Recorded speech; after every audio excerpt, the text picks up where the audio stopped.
Bonjour à tous, merci de votre intérêt pour le groupe Entreprises en santé et bienvenue à ce webinaire intitulé Ergonomie et télétravail temporaire, conseils, trucs et astuces ingénieuses. Mon nom est Sarah Berkane, je suis coordonnatrice pour le groupe Entreprises en santé et je suis en compagnie de notre conférencière Véronique Goyette. Bonjour Véronique. Oui, bonjour Sarah, ça va bien? Oui, ça va bien, merci. Et vous? Oui, ça va très bien, merci. Alors, Véronique travaille au sein de l'équipe Entrac depuis 2008. Entrac est un membre fournisseur du groupe Entreprises en santé. Et donc, Véronique détient la certification d'ergonome certifié du Conseil canadien de certification des praticiens en ergonomie.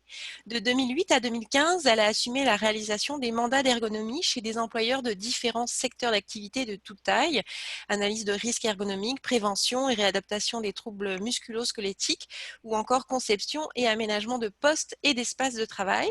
Depuis 2015, elle agit à titre de chargée de projet. Elle prend en charge les besoins des clients, supervise, encadre, coordonne les projets et notamment la réduction des troubles musculo-squelettiques dans différentes entreprises. Elle a également siégé au comité du Conseil canadien de certification des praticiens en ergonomie pendant 2 ans et elle a participé à l'analyse des dossiers de demande de certification ainsi que le support d'activités de conseil dans le développement des compétences et des reconnaissances des professionnels de l'ergonomie au Canada. Alors, avant de commencer, je vous invite à regarder au bas de votre écran le menu d'options de la plateforme du webinaire.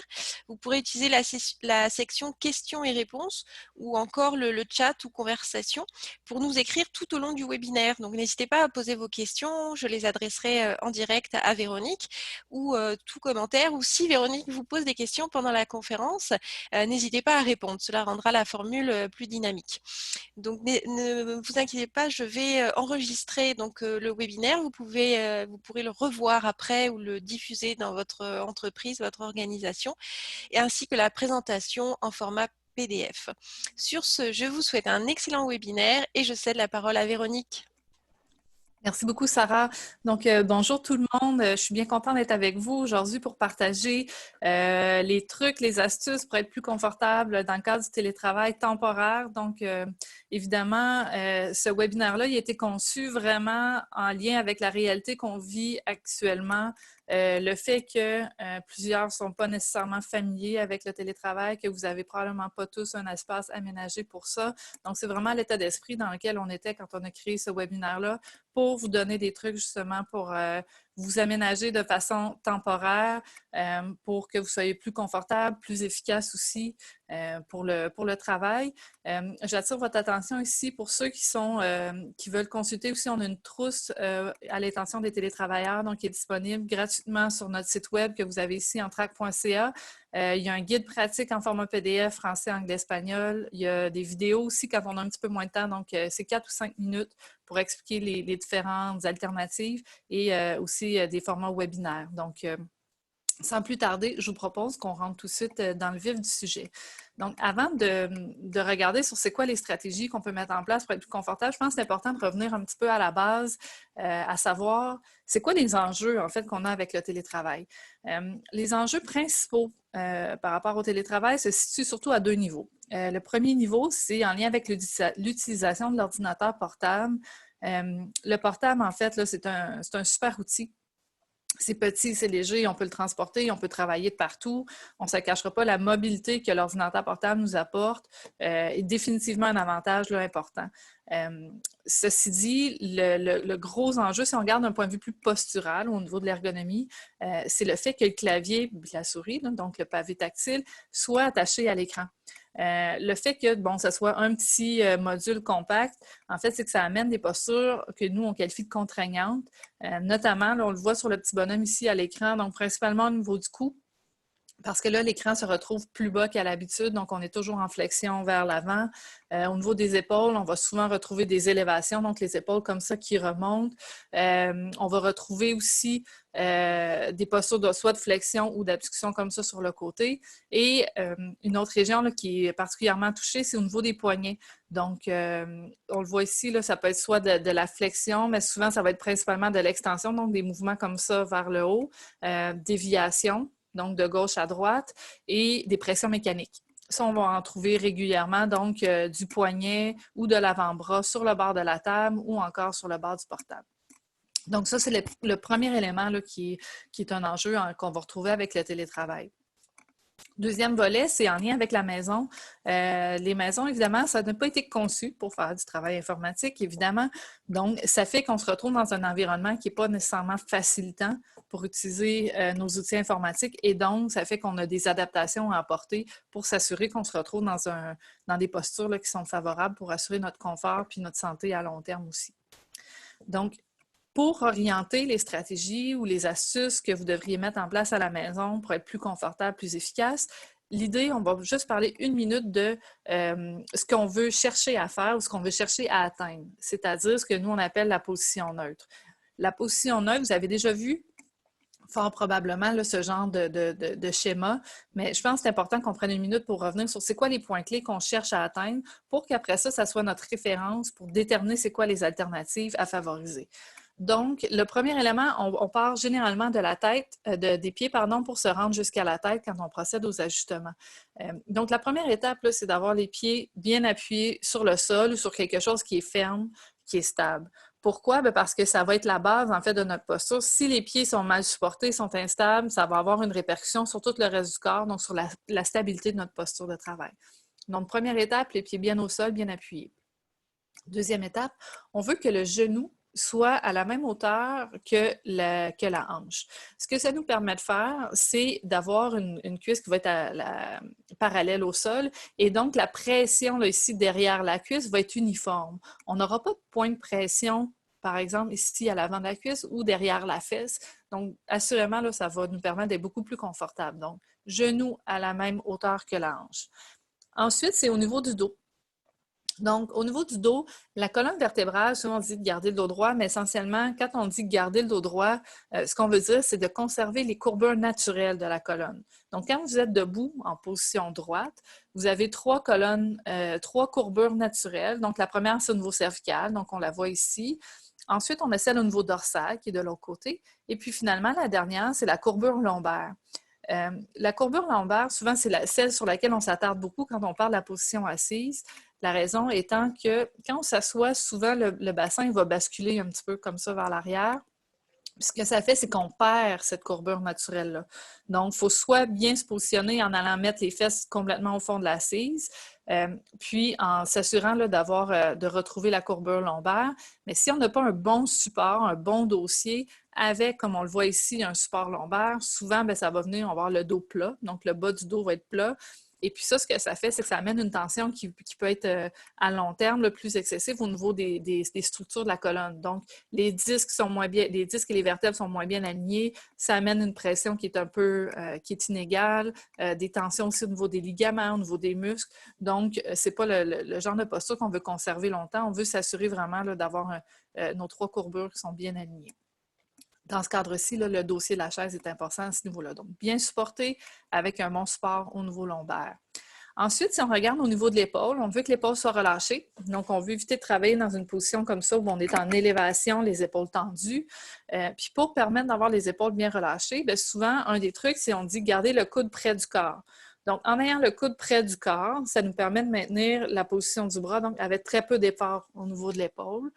Et puis, l'autre élément, c'est en ayant le coude près du corps, on veut également que le poignet soit à la même hauteur que le coude.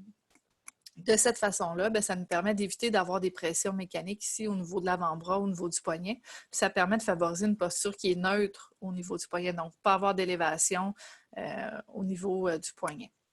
Donc, le dernier élément à considérer, c'est au niveau de la tête. Donc, ce qu'on veut, c'est éviter justement, comme on voyait sur l'image précédente, donc d'être en flexion vers l'avant comme ça. On veut favoriser une posture, donc une tête qui est droite. Puis pour faire ça, bien, l'élément à considérer, c'est que le haut de votre écran, que ce soit un écran externe ou que ce soit un portable, devrait se situer sensiblement à la hauteur de vos yeux. Donc, ça nous permet justement d'avoir une belle posture droite. Un petit bémol, s'il y en a parmi vous qui portez des lunettes avec foyer progressif, sachez que pour vous, l'ajustement est un peu différent. Donc, le fait que dans votre lunette, pour vous, la zone pour voir à la distance de l'écran se retrouve dans le bas de la lunette, ça fait qu'on doit abaisser l'écran. Dans le fond, ce qu'on veut éviter le plus possible, c'est ce qu'on voit généralement. On est capable de voir les gens qui portent des foyers progressifs d'un coup d'œil parce qu'on les voit, ils regardent l'ordinateur comme ça, ils vont incliner la tête vers l'arrière pour pouvoir voir dans le foyer, dans le bas de la lunette. Donc, si vous vous retrouvez dans cette situation-là, vous devez baisser l'écran pour vous permettre de pouvoir lire toute l'information à l'écran en utilisant votre foyer sans bouger la tête. Donc, souvent, là, ce qu'on va voir, c'est que les gens, l'écran est abaissé au minimum, donc très près de la surface de travail, puis ça va être la position dans laquelle ils vont pouvoir avoir une posture neutre au niveau du cou. Donc, grosso modo, ça, c'est les repères qu'on doit considérer quand on veut s'aménager à la maison comme au travail. Donc, au niveau de la posture neutre, c'est ce qu'on cherche à faire. Maintenant, au niveau des trucs puis des astuces, le premier élément qu'on va discuter, c'est comment on peut travailler avec l'ordinateur portable. Le premier conseil, bon, il est un petit peu, il est assez évident, c'est de dire, bien, si vous avez accès à des équipements auxiliaires, utilisez-les. Le premier élément, premier équipement, pardon, c'est surtout au niveau de la souris. La majorité d'entre vous devraient avoir accès à une souris externe. Donc, ce que ça nous permet de faire, la souris, ça nous permet d'utiliser un petit peu moins le pavé tactile. Le pavé tactile, en fait, de l'ordinateur portable, les problématiques qu'on a avec ça, souvent, c'est là qu'on va avoir des pressions mécaniques au niveau du poignet. On va avoir les mouvements de déviation aussi. Puis, on a une perte de précision, donc au niveau de l'utilisation de la souris, donc du curseur là, à l'écran. Donc, c'est pour ces raisons-là qu'on préfère plutôt utiliser la souris externe. Donc, si vous en avez une, assurément, ça vaut la peine de l'utiliser. L'autre élément, c'est en lien avec l'utilisation aussi d'un clavier externe.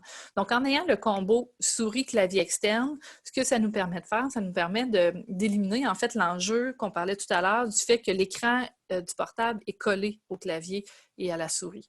Donc, comme on le voit sur l'image ici, ce que ça nous permet de faire, c'est de détacher l'écran et donc là, d'aménager le poste de travail un peu comme on le ferait avec un poste de travail standard. Donc, comme on voit ici, donc vous l'avez sur la photo à gauche, on voit justement le petit bonhomme, bon, la tête est fléchie, le coude est plus bas que le poignet, on voit qu'il y a des pressions mécaniques. Donc, en ayant clavier et souris externe, ce que ça nous permet de faire, donc, c'est de positionner le clavier et souris avec une meilleure posture sur la table et surtout de positionner l'écran de l'ordinateur portable à la bonne hauteur. Donc là, on voit que ça a un impact direct là, au niveau de la posture du cou. Si jamais, là, il y a plein d'alternatives. En fait, là, on le voit sur le dessin, c'était des livres, mais ce que j'ai pensé faire, en fait, c'est vous donner des exemples de mes collègues de travail, en fait, comment ils se sont aménagés à la maison. La majorité d'entre nous, dans le fond, nous, on offre des services en entreprise. Donc, généralement, on est en entreprise ou on est au bureau. Donc, on fait très peu de télétravail. On a dû s'adapter, en fait, comme la plupart d'entre vous. Donc, ça, c'est des exemples des choses que mes collègues ont fait. Donc, si on voit, par exemple, des boîtes de jeux, des livres. Dans ce cas-ci, c'est une boîte qui est en bois qui a été utilisé. Ceux qui ont des enfants, sachez-le, vous avez à votre disposition des ressources incroyables. Donc, ça peut être d'utiliser les jeux, par exemple, les Construx, les blocs Lego. Je ne vous cacherai pas celui-là, ça, c'est mon préféré. Je peux ajuster l'angle, je peux ajuster la hauteur aussi avec la base. Donc, honnêtement, là, utilisez ce que vous avez à la maison. Il y a plein de solutions que vous pouvez trouver qui sont très simples, mais l'idée, c'est de revenir à la base, donc le repère qui est d'avoir le haut de l'écran de l'ordinateur à la hauteur des yeux. Un autre élément, si jamais vous avez accès à un écran externe aussi, ça vaut la peine de l'utiliser, de le sortir, tout simplement pour deux raisons. En fait, c'est que en ayant un meilleur affichage, on va réduire la fatigue visuelle. Puis l'autre élément aussi, ça va nous permettre de réduire un petit peu l'utilisation de la souris avec les petits portables, donc les petits écrans. On est toujours en train de déplacer les pages, scroller comme on dit en bon français. Donc, en ayant un écran, on est juste plus efficace puis on réduit justement l'utilisation de la souris. Donc, ça, c'est les différentes alternatives, comment se positionner si vous avez accès à ces équipements-là. Un autre élément qu'on a tendance à oublier, mais qu'en télétravail, plusieurs vivent, c'est l'utilisation en fait du téléphone cellulaire, mais beaucoup. Donc, on l'utilise de plus en plus. On passe des fois plusieurs heures par jour là, avec le téléphone cellulaire, soit en appel conférence, soit en suivi avec des gens. Une des problématiques qu'on voit, c'est ce que vous voyez clairement à l'écran, c'est en lien avec la position de l'épaule et de la tête. Donc, la flexion latérale et puis l'élévation de l'épaule pour maintenir le téléphone, c'est la posture qu'on va retrouver quand on doit libérer les mains pour utiliser l'ordinateur en même temps qu'on est au téléphone. Ça, on veut l'éviter le plus possible. C'est très contraignant au niveau du cou principalement, puis on se ramasse avec ce qu'on appelle une posture statique. Donc, on maintient la contraction, puis il n'y a jamais de relâchement au niveau du muscle. Donc, il y a une fatigue qui s'accumule à ce niveau-là. La solution est ultra simple. Tout simplement, c'est d'utiliser les écouteurs qui viennent souvent avec le téléphone cellulaire quand on l'achète ou un autre type d'écouteur. Dans ce cas-ci, le modèle, c'est vraiment pas important. L'idée, c'est vraiment de libérer les mains. Puis, tu sais, honnêtement, même si vous n'êtes pas au téléphone en même temps qu'à l'ordinateur, tout le monde, là, j'ai mon téléphone avec moi, mais même si je ne suis pas à l'ordinateur, je vais généralement avoir une flexion du cou, même pour maintenir la position comme ceci pour parler au téléphone. Donc, ça vaut la peine d'utiliser les écouteurs en tout temps, en fait, tout simplement. Maintenant, ça, je vous dirais, c'était le contexte idéal. Donc, tous ceux qui avaient accès, je ne sais pas s'il y en a qui peuvent écrire dans la boîte de chat, là, justement, qui a accès à tous ces équipements-là, mais je suppose que la majorité d'entre vous n'auront pas l'écran externe ou même le clavier externe. Donc, l'idée, c'est de dire, bien, qu'est-ce que je peux faire? Qu'est-ce que je peux mettre en place? Quelles sont mes alternatives si je n'ai pas accès à tout ça? Donc, les alternatives se situent à 3 niveaux pour ceux qui n'ont que l'ordinateur portable à leur disposition à la maison. Le premier élément, c'est en lien avec la position de l'ordinateur portable. Donc, l'idée, là, généralement, on va s'installer à la table de cette façon-là.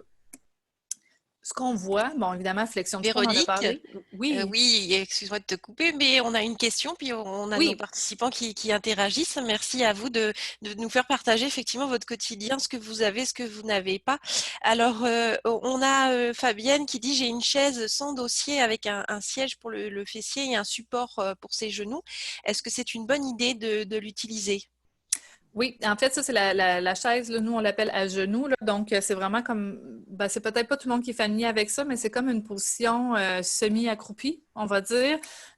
C'est une chaise, généralement, qu'on ne recommande pas nécessairement d'utiliser parce qu'elle peut amener des pressions assez importantes au niveau du tibia, au niveau du genou. Et aussi, ça nous permet d'avoir une belle posture, par contre. Il faut le dire, là, on a vraiment des belles courbures au niveau du dos. Il y a une ouverture au niveau de la hanche aussi qui est confortable, mais on l'utiliserait seulement pour des périodes ponctuelles, donc peut-être 15-20 minutes à la fois, parce que ce qu'on observe, c'est que souvent les gens, il y a une fatigue, puis là, ben, oups, on s'affaisse un petit peu.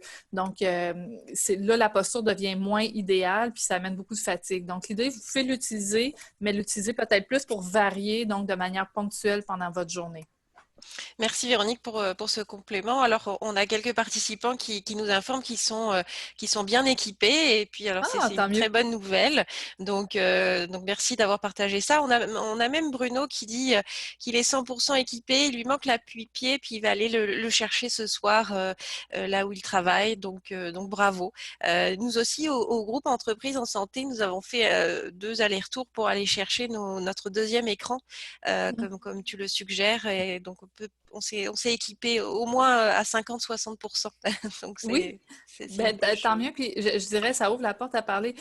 Euh, Ceux que votre employeur est ouvert à ce que vous alliez chercher vos équipements, assurément, c'est un plus. On en a encore pour quelques semaines potentiellement là, au niveau du télétravail.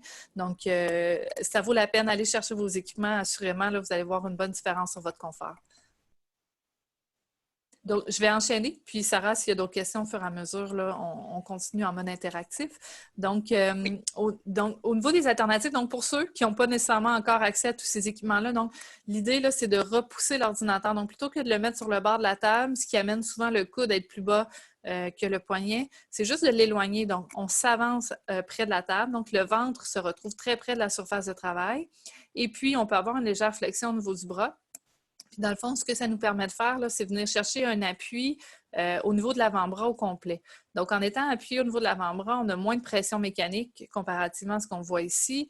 Et ça nous permet, même si on a une petite flexion, ça nous permet d'avoir les épaules relâchées. Donc, position qui est plus relaxe. Et aussi, le fait qu'on soit assis très près de la surface de travail, c'est qu'on a plus de difficulté à aller se pencher, là, puis à aller se courber sur la table, donc avoir une posture moins intéressante au niveau du dos. Donc, première étape, là, si vous n'avez qu'un portable, juste le positionner en l'éloignant de vous un petit peu, aller chercher un bon appui sous l'avant-bras et puis en éloignant aussi l'écran, ce qu'il faut dire, ça a un petit impact aussi au niveau de la flexion du cou, elle va être un peu moins importante. Fait que déjà, ça, c'est quelque chose que vous pouvez faire à la maison. Le deuxième élément, c'est en lien avec la fatigue visuelle. L'écran de l'ordinateur portable, il est plus petit. Dans certains cas aussi, la résolution, des fois, ça fait que les caractères sont un petit peu plus petits que sur un écran externe. Évidemment, vous pouvez jouer sur la résolution, mais sinon, pour réduire la fatigue visuelle, il y a la règle du 20-20-20 que vous pouvez mettre en place là, de manière quotidienne, en fait, à tous les jours. Essentiellement, ce qu'il faut savoir, c'est qu'au niveau des yeux, quand on regarde un objet, plus l'objet est près, plus les yeux vont travailler en convergence. Et pour faire ça, c'est les muscles de l'œil là, qui doivent travailler très fort. Donc, en ayant un écran de portable qui est plus proche, les yeux vont travailler de manière plus importante que si l'écran était plus loin, par exemple, parce qu'on a un écran qui est un petit peu plus gros. Donc, dans ce cadre-là, la règle du 20 minutes, c'est très, très simple. C'est de dire, du 20-20-20, pardon, c'est de dire aux 20 minutes, de regarder un objet qui se retrouve à une distance de 20 pieds, par exemple, ou plus, et de le faire pendant 20 secondes. Ce que ça va permettre de faire, en fait, c'est en regardant loin ou à l'horizon, c'est que les yeux se remettent en position neutre et donc les muscles peuvent se relâcher. Il y a une relaxation et une récupération au niveau des muscles qui se fait. Donc ça, c'est quelque chose que vous pouvez faire. Puis assurément, en fin de journée, vous allez voir, si vous mettez en pratique la règle du 20-20-20, souvent pendant la journée, vous allez voir une grosse différence au niveau de votre fatigue visuelle. Et puis, je vous dirais même ceux qui utilisent tablettes cellulaires aussi pour travailler, on a tendance à les garder encore plus près de nous. Donc, les yeux travaillent encore plus fort avec ces outils-là. Donc, c'est encore plus important de mettre en pratique cette recommandation-là. Maintenant, le troisième élément, donc, on a parlé de fatigue visuelle, puis de dire, ça prend des micropauses pour nos yeux. C'est le même principe pour tous les muscles du corps. Donc, c'est des pratiques que ceux en entreprise, vous n'avez déjà entendu parler fort probablement, prendre des micropauses, s'étirer. À la maison, c'est encore plus vrai. Pourquoi? Peut-être parce que vous êtes dans un environnement qui est moins favorable, moins idéal. Donc, dans ce cadre-là, c'est très simple. En fait, les règles à suivre, il y en a 4. Donc, s'étirer régulièrement pendant la journée. Régulièrement, là, ce que ça veut dire, c'est au minimum quand vous commencez à sentir des inconforts, mais idéalement, c'est de le faire de manière préventive aussi, donc avant de se rendre aux inconforts, c'est-à-dire un minimum d'une fois par heure environ, ou une à deux fois par heure. L'étirement, il faut qu'il soit maintenu pendant une durée de 15 secondes. D'éviter les mouvements brusques. Donc, on veut éviter évidemment de se blesser à ce niveau-là. Puis l'idée, c'est de ressentir une légère tension musculaire, mais l'idée, si vous ressentez de la douleur, c'est que vous allez trop loin dans l'étirement, donc c'est juste de réduire un petit peu. Puis on parle d'exercices d'étirement, mais ça peut être aussi des exercices dynamiques. Donc, se lever, faire des rotations au niveau des épaules, bouger. Ce qu'on veut faire essentiellement, c'est amener une sollicitation différente et surtout activer la circulation sanguine pour permettre une meilleure récupération au niveau des structures. Ce que vous voyez à l'écran, ce sont des exemples d'exercices d'étirement. Comme je vous dis, ce sont des exemples en lien avec les régions corporelles qui sont sollicitées par rapport au travail informatique, mais n'importe quel exercice, n'importe quoi qui vous fait bouger, qui vous fait vous étirer, ça vaut la peine de l'incorporer dans votre routine de la journée. Donc, les exercices que vous voyez à l'écran, par exemple, si c'est pour étirer au niveau du cou, au niveau du trapèze, au niveau de l'épaule, ce que vous voyez ici en haut à droite, en fait, c'est les avant-bras. Donc, d'amener l'avant-bras comme ça devant vous et puis de venir pousser doucement sur la main vers le bas pour venir étirer, en fait, le haut de l'avant-bras. Puis, à l'inverse, pour étirer sous l'avant-bras, en fait, c'est venir chercher la main vers le haut puis de tirer comme ça légèrement. Donc, vraiment, là, ça va venir agir au niveau du bras, au niveau de la main, du poignet. Puis ensuite, ce que vous avez en bas à gauche, c'est au niveau des pectoraux. Donc, venir étirer en tenant les mains vers l'arrière, vraiment pour ouvrir les épaules parce qu'on a tendance, en fait, à s'enrouler un petit peu vers l'avant. Puis, vous avez ici, donc, au niveau du dos, donc, de venir s'étirer au niveau des omoplates pour relaxer parce que souvent, les omoplates sont un petit peu tendues, un petit peu contractées. Donc, c'est de venir rejoindre les mains vers l'avant, pousser en rentrant la tête. Donc, ça va vraiment vous permettre d'étirer tout ce qui est l'arrière du dos et la partie dorsale. Puis, les deux derniers exercices, les deux derniers exercices donc, que vous avez ici, c'est les ischio-jambiers, donc derrière la jambe, et puis les fessiers. Donc, les fessiers, en étant assis souvent pendant la journée, là, ça fait du bien de les étirer, assurément. Donc, encore une fois, ce sont des exemples. L'idée, c'est de trouver les exercices que vous êtes à l'aise à faire, puis de les faire régulièrement là, pendant la journée. Maintenant, ça, c'était la portion plus utilisation de l'ordinateur portable. Maintenant, on va regarder de manière globale, là, comment est-ce que je m'installe dans la maison. J'aurais goût, Sarah, de poser la question à savoir qui, là, je comprends que les gens ils ont des équipements comme clavier, souris, peut-être même écran, mais je serais curieuse de savoir qui a même un bureau aménagé pour le télétravail. Donc, une chaise ajustable de bureau et puis un bureau de travail. On va voir, là, dans le fond, il y a deux scénarios dans lesquels on peut se retrouver. Le premier scénario, c'est celui-là où vous avez justement accès à une chaise ajustable, un bureau. Ce que ça vous permet de faire, là, dans le fond, c'est de revenir à la position neutre qu'on a discuté au début du webinaire. Bien, c'est de procéder aux ajustements pour l'atteindre plus facilement. Donc, je ne vais pas repasser chacun des points parce que c'est les mêmes qu'on a vus tout à l'heure. Mais sachez que si vous avez accès à ces équipements-là à la maison, donc vous pouvez procéder à l'ajustement ergonomique. Maintenant, je vous dirais probablement la majorité d'entre nous vont se retrouver dans la situation 2. Donc, je n'ai pas de bureau de travail ou je n'ai pas de chaise ajustable. Je ne sais pas, Sarah, si les données sont rentrées déjà. Alors, on a Sophie qui dit qu'elle s'est acheté une chaise et un bureau pour Ouh! pouvoir travailler de chez elle, donc qui semble plutôt être dans la situation 1. J'invite nos participants à dire s'ils sont plutôt dans la situation 1 ou 2. Et puis voilà, donc c'est assez effectivement diversifié. On a qui n'ont ni bureau ni chaise et qui doivent certainement faire avec les moyens du bord. Et puis, il y en a qui ont peut-être un peu comme moi un mix, c'est-à-dire un bureau, mais pas forcément une chaise ajustable. Il y en a qui ont tout ce qu'il faut. Voilà, donc c'est assez partagé. Il y en a qui ont même l'opportunité d'avoir un bureau au calme, un bureau improvisé au calme, ceux qui travaillent avec un portable seulement. Donc, effectivement, c'est bien, je pense, de parler des deux situations parce qu'il semblerait on ait nos participants qui soient soit dans la situation 1, soit dans la situation 2, ou un peu comme moi, entre les deux. Entre deux? Oui. Ben en fait, oui, pour tous ceux qui êtes dans la situation 1, tu sais, à tête reposée, après le webinaire, vous pourrez vraiment aller vous ajuster pour aller rechercher là, les repères, tout ça qu'on recherche. Mais honnêtement, vous êtes les chanceux, en fait, dans cette situation-là, c'est-à-dire que vous pouvez vraiment aller recréer ce que vous aviez au travail, en fait, avec vos équipements. Je vous dirais peut-être les alternatives qui est intéressantes à savoir, c'est pour ceux qui n'ont pas accès à ça. Je ne vous cacherai pas, moi, à la maison, je n'étais pas équipée pour le télétravail. Donc, oui, j'ai écran externe, j'ai clavier souris, mais à part ça, je n'ai pas un bureau de travail ni une chaise ajustable. Donc, dans ce contexte-là, c'est quoi les choses que vous pouvez faire pour vous assurer d'être bien positionné et d'être confortable? La première étape, en fait, c'est de choisir la bonne surface de travail. Donc, la bonne surface de travail, en fait, ce que c'est une surface qui est plane, qui est solide, qui permet de placer l'ordinateur directement devant vous. Pourquoi devant vous? C'est qu'on veut éviter à tout prix, en fait, d'avoir l'ordinateur portable un petit peu sur le côté pour éviter, en fait, de toujours travailler avec une rotation soit au niveau du tronc ou de travailler avec une rotation au niveau du cou, donc qui serait maintenue pendant la journée. Donc, ça fait que ça prend une surface là, qui a une certaine profondeur. L'idée aussi, c'est d'avoir accès à vos documents papier autour de vous, que vous soyez efficace. Dans ce cadre-là, dans la majorité des maisons, la surface qui va répondre à ces critères-là, ça va être la table à cuisine. Souvent, ça va être la meilleure option pour vous, mais évidemment, bien, il y a des adaptations qui vont devoir être nécessaires. Au niveau des adaptations, il y en a principalement trois.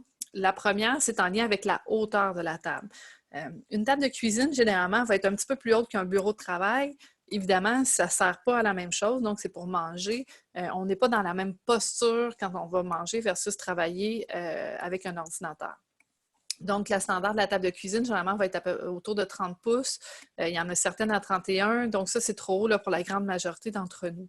Donc, la première chose que vous devez savoir, c'est d'ajuster votre hauteur en utilisant, par exemple, un coussin, un oreiller. Ça peut être une serviette aussi qui est pliée, une couverture là, qui est bien pliée pour pouvoir vous relever à la hauteur qu'on recherche. Donc, la hauteur, si on se souvient bien tout à l'heure de la posture neutre, le repère, c'est d'avoir le coude à la même hauteur que la table, donc pour avoir une belle position droite au niveau de l'avant-bras.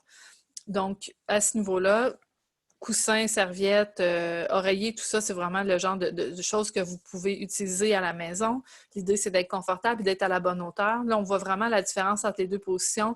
On voit vraiment que c'est au niveau du coude, là, l'impact le plus important. Donc, ici, on voit les pressions mécaniques versus dans cette position-là, on est bien positionné.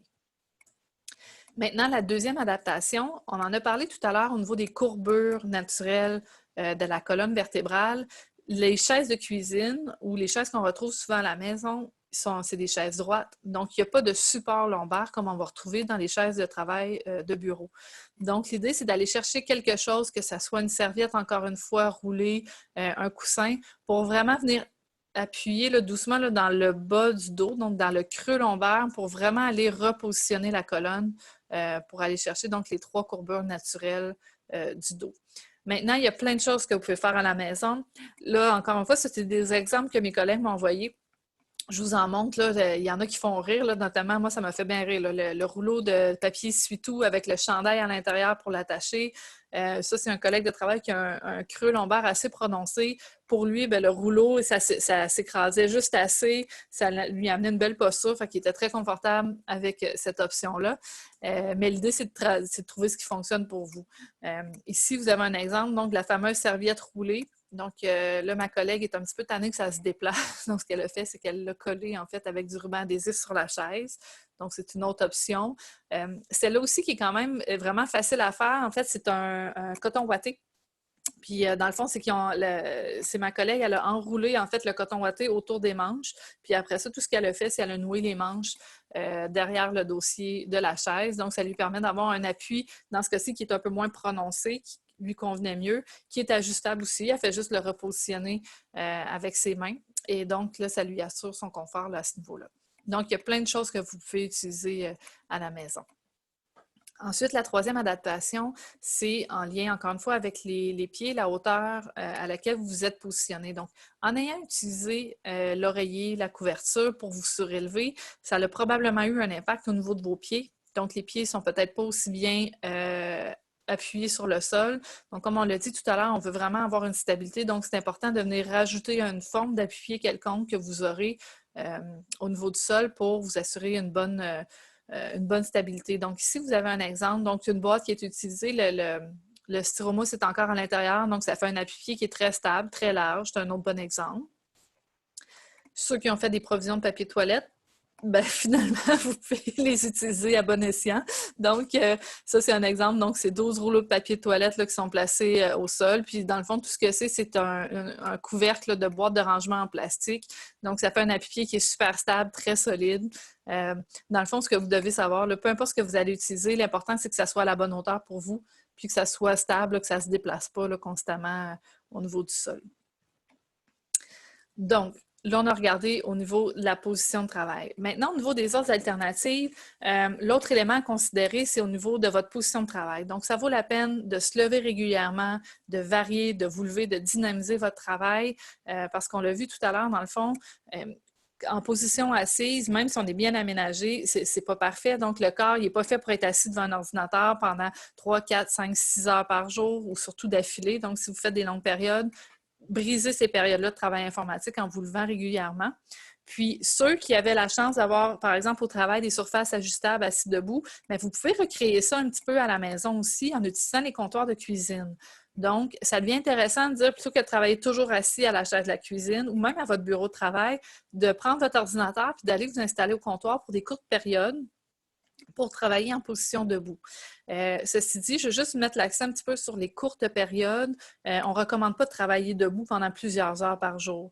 Dans le fond, la position debout statique, donc statique voulant dire qu'on ne bouge pas, là, on reste à la même place, il y a quand même des contraintes associées à ça au niveau du dos, au niveau des jambes, de la circulation sanguine. Donc, on ne veut pas non plus ne faire que du travail debout. Donc, ce que vous devez retenir, ce qui est important de faire, c'est d'alterner entre assis et debout le plus régulièrement possible dans votre journée. Ce qu'on recommande généralement, c'est de le faire 1 à 2 fois par heure et de travailler une période maximale de 20 minutes en continu là, en position debout. Donc, le comptoir demeure une bonne solution. Le comptoir, si vous êtes très petit, 5 et 2, je vous dirais. Probablement qu'il est à la bonne hauteur. Donc, les comptoirs de cuisine, c'est environ 36 pouces. Mais pour la majorité d'entre vous, vous allez être un petit peu trop grand pour ça. Vous allez vous retrouver dans la position qu'on voit ici à gauche. Donc, le coude définitivement beaucoup plus haut que la surface de travail. Donc, on voit les pressions ici au niveau du poignet, au niveau de la paume. On voit aussi une bonne flexion au niveau du cou parce que là, l'ordinateur se retrouve très bas. Donc, pour contrer cette problématique-là, ça va être important de surélever l'ordinateur portable pour aller chercher encore une fois le repère dont on parlait tout à l'heure. Donc, le coude, l'ordinateur à la hauteur du coude pour avoir une belle posture ici à ce niveau-là. Puis, c'est d'utiliser quelque chose qui est assez large pour mettre si vous avez une souris externe. Donc, ça peut être d'utiliser des livres, encore une fois, une boîte, peu importe. Donc, c'est juste vous assurer que c'est bien, que c'est assez large pour que la souris se retrouve à la même hauteur que le portable. On veut éviter, en fait, que votre souris soit ici basse et puis que vous utilisez l'ordinateur portable, donc que vous passiez constamment de un à l'autre. Ceux qui ont vu passer sur les réseaux sociaux l'idée de la planche à repasser, moi, j'ai trouvé vraiment excellente. Faut que je le dise, c'est pas mon idée, c'est pas moi là, qui a pensé à ça en premier. Je l'ai vu passer, puis ma première réaction, c'était ben voyons donc, qu'est-ce que c'est ça? Puis finalement, en y pensant bien, ben, c'est une surface qui est stable, c'est une surface qui est ajustable surtout. Donc, l'idée est vraiment très bonne. Donc, l'idée, là, pourquoi je vous l'ai présentée aujourd'hui dans le webinaire, c'est de dire il n'y a pas d'enjeu à être créatif. Là. Trouvez la solution qui fonctionne pour vous, tant que ça permet de respecter là, les postures qu'on cherche à atteindre, ça fonctionne. Donc, c'était juste un autre exemple d'une belle adaptation que quelqu'un a utilisée à la maison. Maintenant, une petite note peut-être qui va dans le même sens de la question là, de la dame par rapport à la chaise à genoux. Si vous avez un îlot de cuisine avec des tabourets, donc tabourets qui ont un dossier très court, là, qui sont bas, on ne recommande pas de travailler en position assise dans cette posture-là. La raison, c'est que ça devient très difficile d'aller chercher un bon appui au niveau du dos, puis d'aller placer, par exemple, un coussin pour venir supporter au niveau lombaire. Donc, ça, c'est le premier point. Puis le deuxième point, c'est au niveau des pieds. Souvent, on ne touche pas au sol ou ça devient difficile de positionner quelque chose là, sous la surface qui est assez mince, assez étroit et assez haut. Donc, pour ces raisons-là, on ne recommande pas de travailler assis avec un tabouret comme celui-là. Par contre, si vous avez des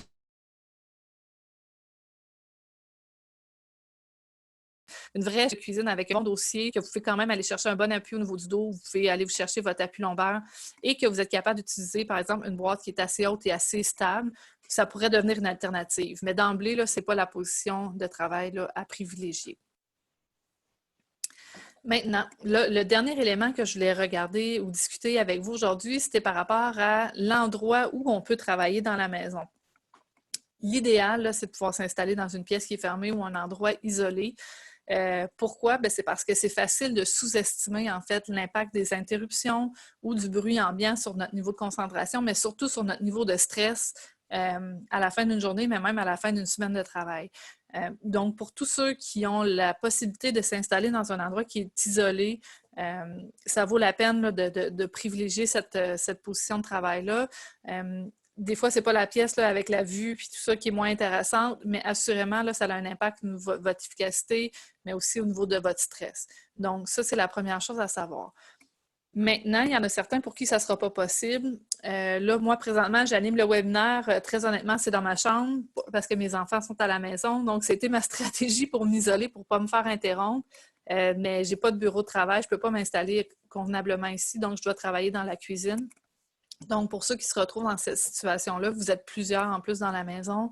L'alternative, en fait, à privilégier, ça va être dans la planification. Donc, de planifier un horaire avec les autres membres de la famille pour vous garder des périodes qui vont être vraiment attitrées à faire des appels en vidéoconférence, par exemple, ou à faire du travail de concentration. Assurément, là, ça va être dans la stratégie temporaire que vous pourrez mettre en place pour assurer en fait là, votre confort, puis aussi surtout votre efficacité, puis réduire votre niveau de stress. J'aurais le goût aussi de rajouter ayez des attentes réalistes.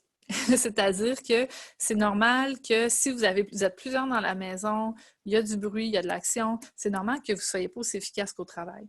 Puis des fois, il faut juste lâcher prise par rapport à ça, puis accepter en fait que ça va être un peu différent pendant une période. C'est d'accepter aussi des fois de rester flexible, de dire, ben il y a des choses que je vais faire plus tôt avant que les enfants se lèvent ou un peu plus tard dans la journée.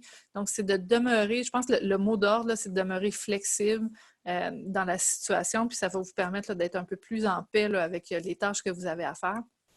Puis assurément, là, de réduire au niveau du stress là, par rapport à ça. Deux autres choses que je voulais regarder avec vous. Ça, dans le fond, ce que vous voyez à l'écran, c'est des trucs et astuces, c'est des choses qu'on retrouve dans notre aide-mémoire sur notre site Internet. Je ne vais pas regarder tous les trucs, mais il y en a deux, en fait, que je trouve intéressant de vous parler aujourd'hui. Le premier, c'est celui en lien avec l'utilisation des raccourcis clavier plutôt que la souris. Surtout ceux qui n'ont pas de souris externe. Donc, si vous travaillez avec le touchpad, le pavé tactile, on l'a dit tout à l'heure, donc il y a des postures sont moins idéales, moins bonne précision. Ça vaut la peine de vous familiariser en fait avec les touches raccourcies. Puis là, tu sais, d'aller au-delà du CTRL-C, CTRL-V. Par exemple, utiliser le Tab pour se déplacer, d'utiliser le Windows Flash, donc pour déplacer les fenêtres à l'écran. Dans le fond, les touches raccourcies, si vous faites une petite recherche sur Internet, ça va prendre 2 minutes, vous allez avoir des listes de raccourcis. Trouvez ceux qui fonctionnent le mieux pour vous. Prenez le temps, en fait, d'en développer quelques-uns pour être à l'aise. Puis, assurément, en se débarrassant de la souris un petit peu, là, vraiment, on a des meilleures postures au niveau des membres supérieurs. Ensuite, l'autre élément que je voulais regarder avec vous, c'est celui-là ici, donc le truc numéro 6. Pour ceux qui ont un écran externe et qui veulent conserver l'ordinateur portable comme deuxième écran, dans le fond, l'idée, c'est de positionner vos deux écrans selon leur fréquence d'utilisation pour optimiser les postures de votre cou. Donc, si vous utilisez les deux écrans moitié-moitié, donc à peu près le même pourcentage d'utilisation, ce qu'on fait, c'est qu'on va placer les deux écrans pour que la jonction entre les deux se retrouve directement devant vous. Ce que ça permet de faire, c'est qu'on réduit la rotation du cou, tant pour l'écran de gauche que l'écran de droite. Ceci dit, à l'inverse, si vous avez, par exemple, le moniteur externe, l'écran externe, qui est principal, donc que vous utilisez beaucoup plus que l'écran du portable, on va privilégier cet écran-là qui soit directement devant vous pour avoir une posture neutre la majorité du temps. Puis après ça, quand vous faites de la consultation ponctuellement de votre écran portable, là, on peut accepter en fait qu'il y ait un petit peu plus de rotation au niveau du cou. C'est important de savoir par rapport à cette position-là. Le deuxième écran peut être à droite, à gauche. Il n'y a pas vraiment d'importance à ce niveau-là. C'est vraiment d'y aller avec ce que vous avez disponible comme espace puis votre préférence, tout simplement. Donc, pour conclure, en fait, il y a 3 points que j'aimerais vous retenir du webinaire d'aujourd'hui. Le premier point, c'est que bien que la situation soit temporaire, prenez le temps d'adapter votre environnement de travail. Surtout ceux qui n'ont pas un bureau séparé, par exemple, qui vont travailler sur la table de la cuisine. Je sais que c'est plate de prendre ces choses, de s'installer le matin, puis après ça, quand c'est l'heure du souper, on défait notre bureau, puis il faut refaire ça tous les jours. Mais assurément, là, ça va avoir un impact à court, à moyen, mais aussi à long terme sur votre santé, sur votre confort. Donc, prenez le temps de le faire, ça vaut vraiment la peine. L'autre élément, c'est souvent, on l'entend souvent, mais c'est sous-estimé en termes d'impact, bouger régulièrement. Le fait de vous lever, de prendre des appels téléphoniques, par exemple, en vous levant debout, d'intégrer les micro-pauses qu'on en a vu tout à l'heure, d'aller prendre des marches, par exemple, sur l'heure du midi, surtout comme aujourd'hui, il fait beau, en respectant évidemment les règles de distanciation, mais de bouger, de demeurer actif, c'est probablement l'élément qui va avoir le plus d'impact sur votre confort à long terme en lien avec la situation de télétravail. Donc, intégrez vos micro-pauses, bougez. Le corps humain, il est fait pour bouger. On n'est pas fait pour être assis devant un ordinateur à journée longue. Donc, en intégrant ce volet-là, assurément, vous allez voir un confort, ça c'est sûr. Et vous allez voir un impact, sur votre confort, c'est certain. Puis, le dernier élément que je vais vous retenir, c'est soyez créatif. Utilisez ce que vous avez à la maison, utilisez ce qui fonctionne pour vous. Ça, c'est des exemples. On en a vu quelques-uns dans le webinaire déjà. Mais si vous revenez toujours au principe de base qui est la posture neutre, ça vous permet de valider si oui ou non c'est une bonne alternative. Donc, dans tous les cas, prenez ce que vous avez à la maison, puis soyez créatif là, pour trouver les bonnes solutions. Donc voilà, je vous remercie. Sarah, on peut passer à la période des questions? Tout à fait. Merci beaucoup, Véronique, pour ces conseils très intéressants et très adaptés à la situation. Alors, on va prendre les questions. Si vous en avez, vous pouvez nous les poser maintenant. Il nous reste 2 minutes pour être dans le temps imparti. Alors, n'hésitez pas à profiter de la présence de Véronique, soit pour partager ce que vous faites, si vous avez aussi, d'aussi belles idées créatives que ce qui nous a été montré, ou alors si vous avez des questions pour plus de détails, bien entendu, Véronique va vous mettre à l'écran ses coordonnées. Vous pourrez la contacter après le webinaire si vous avez plus de questions sur le sujet. Vous pouvez également contacter le groupe Entreprises en santé pour des questions d'ordre plus général. Alors, bon, on a des commentaires très positifs de nos participants, Véronique, qui ont trouvé la présentation très intéressante et qui vous remercie pour toutes ces bonnes idées. Je vais voir s'il y a des questions. Oui, Fabienne a une question. Alors, est-ce dommageable de poser les pieds sur le rebord de la chaise? Sur le rebord de la chaise, sur les roulettes, en fait, c'est pas que c'est dommageable, c'est que dans cette position-là, c'est qu'on a une flexion au niveau du genou qui est plus importante, fait que ça va restreindre un peu la circulation sanguine. Donc, c'est moins intéressant à ce niveau-là. Souvent, c'est une stratégie que les gens utilisent quand la chaise est trop haute ou qu'on n'est pas capable d'avoir un bon appui au niveau des pieds. Donc, de mettre les pieds sur les roulettes pendant certains temps, c'est pas problématique, c'est pas dommageable, mais l'idéal, c'est quand même d'avoir un appui-pied ou une surface devant nous là, pour avoir une meilleure posture, donc d'avoir au moins un 90 degrés au niveau du genou. Parfait, merci. Une autre question, Véronique. Est-ce que d'anguler le clavier est recommandé? Probablement, la personne veut dire donc d'incliner un petit peu vers Oui, l'arrière. Oui, oui, des fois on a parfait. des petits picots qui permettent de relever le clavier. Les petites pattes, oui. En fait, Mm. généralement, c'est l'inverse. On va recommander d'abaisser ces petites pattes-là. À moins de ne pas avoir du tout votre doigté puis d'être toujours penché pour regarder les lettres. Donc, là, on va mettre les petites pattes. En fait, ça permet de réduire un peu la flexion au niveau du cou. Mais si vous n'avez pas besoin de regarder votre clavier, abaissez les pattes parce que dans le fond, ce que ça fait souvent, on va avoir une extension au niveau du poignet puis on va se retrouver avec des pressions plus importantes ici au niveau de la paume et une sollicitation plus importante des extenseurs de l'avant des doigts. Donc, on va plutôt privilégier un clavier qui est plat pour avoir une posture qui est très neutre au niveau du poignet. Parfait. Une autre question, Véronique. Si avec l'âge, des bas de compression deviennent nécessaires, y a-t-il des précautions particulières à prendre? C'est une très bonne question. En fait, les bas de compression, c'est pour assurer, des fois, quand on a un moins bon retour veineux, donc c'est d'assurer, c'est ça, que le sang remonte plus facilement. En fait, je vous dirais la précaution, c'est pas tant d'avoir une précaution, mais c'est d'intégrer les exercices dynamiques dans ce cas-ci. Donc là, c'est non seulement de faire des étirements, mais c'est de se lever et de marcher, parce qu'en marchant, vous allez contracter les muscles du bas de la jambe, puis ça permet de favoriser le retour veineux. Donc, assurément, dans ce cas-ci, là, de rester, de bouger puis de faire des exercices dynamiques, ça serait une bonne solution. Merci beaucoup, Véronique. Alors, je pense à la fin de ce webinaire, peut-être nos participants feront comme moi. J'avais effectivement les petites pattes sur le clavier. Alors, je vais corriger un peu tout mon espace de travail. Donc, merci beaucoup pour tous ces conseils. On arrive à la fin du webinaire. Un grand merci pour la qualité de cette présentation. Merci également à chacun de vous pour avoir participé tout au long du webinaire, pour vos questions et vos commentaires. Vous recevrez donc d'ici peu, d'ici demain maximum, un courriel avec l'enregistrement de ce webinaire ainsi que la présentation de Véronique en PDF. Vous pourrez ainsi la partager dans votre réseau, dans votre organisation et autour de vous pour en faire profiter le plus grand nombre. Et enfin, avant de vous quitter, je tenais à remercier nos précieux partenaires dont les logos apparaissent à l'écran. Leur implication fait en sorte de permettre au groupe Entreprises en santé de réaliser de grands projets. N'hésitez pas à communiquer avec nous pour toute question. Merci beaucoup Véronique, une très bonne journée à tous et au plaisir de vous revoir lors d'un prochain webinaire. Merci, à bientôt. Au Merci, revoir. Sarah. Bye bye tout le monde.